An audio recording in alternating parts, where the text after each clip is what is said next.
Yeah, so Will Neff is getting canceled by the Swifties, and that is why I no longer know who he is. And I saw somebody who was like, this is how crazy it's gotten. This is how so far out of our spaces the Fear Ann clip has gotten. I saw a tweet and people were like, who the fuck is this guy?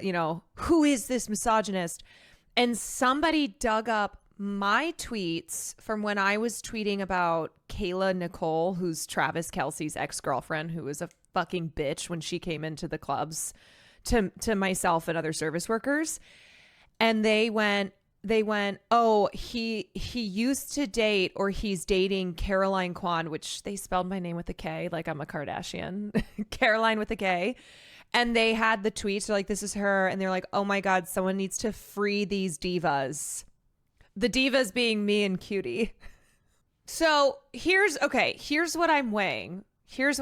Because, I would love to have an army of girly pop supporters, right? That's what I'm all about. So I'm weighing this. I'm like, here's Will. And here's the literal army of Swiftie girly pops who are ready to go to war. Obviously, those outside of where, how it breached containment, they don't even know Cutie. They don't know Fear Ann. They don't know any of it. They don't know that these people are like friends. And yeah, they can like all annoy each other too. Right? It's not like they definitely farm, but also they annoy each other. That's what happens with friends. Like they'll piss each other off. But no, he's okay. Because I said to him, I was like, are we going to really have to move to French Polynesia now? I'm pretty sure the guy in the middle used to or is still dating Caroline with a K, Kwan. And then they screenshotted my tweets.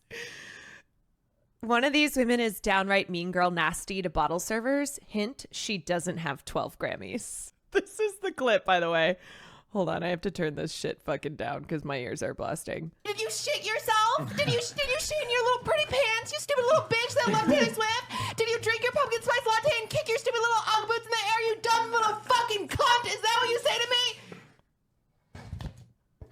My favorite thing is when white people get so mad, they change colors.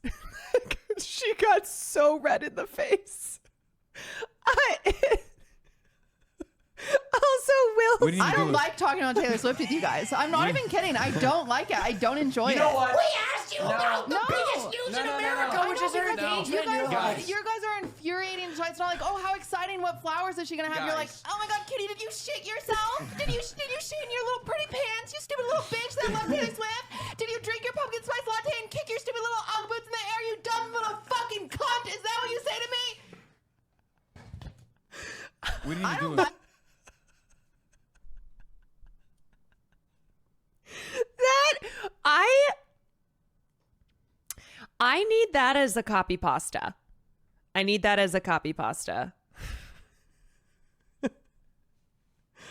My favorite tweet about this was, and he couldn't even look her in the eye. That little bitch boy. God, it's so funny no matter how many times I've seen it. It's so good. No, I understand. Look. I understand that as a Swiftie, there is a thing. Swifties feel very defensive over their love of Taylor Swift as an artist because she is just one of those artists that will always elicit responses from people who don't like Taylor Swift that are very condescending. It's one of those like who gives a shit if someone loves Taylor Swift, right? Obviously, what's annoying are psychotic stans, but that's not just Taylor Swift. And I do think that there are I think there's like a spectrum There are the Swifties who are like, oh, here's where you work. See ya, bitch. You're going to die. And it's somebody who had a critique of Taylor, right? Whether it's her music or something else. But then there's the ones who it's like, man, I'm tired of people just shitting on me for liking this artist. I think what frustrates Cutie is she gets frustrated because she's like, I obviously love Taylor Swift so much, but I am not an obsessive in the way that I care who she's dating, that a lot of the kind of crazier Swiftie things, the things that the bad parts of the fan base are known for, like have gotten a reputation for, is what she feels like she's not that. She just really loves Taylor Swift's music. The music has gotten her through a lot of tough times in life. Yeah, I get it that it's annoying if people are constantly like, but why do you like Taylor Swift? You don't have to explain it. It's like, why do you like the shit you like? Because then we get into that game, you know? And also, as somebody who's not a like huge Taylor Swift fan, there are Taylor Swift songs that I love. I would never be like, there's not a single Taylor Swift song that I think is good. And the thing that I always talk about, when young girls, teenage girls and women love something, it's always devalued, right? It's always we have these cultural attitudes towards things that women, and in particular teenage girls, love. But never forget who is powering the biggest things in pop culture. From Twilight to the Beatles to Taylor Swift to Justin Bieber to Clueless. There is no separation between what popular culture is made up of and its fan bases that are majority comprised of women. Here's my whole thing, okay? You cannot like Taylor Swift. It's totally fine. In the same way that you cannot like any other very, very popular artist. But I think what gets annoying, and I'm not even like a huge fan of the artist in question.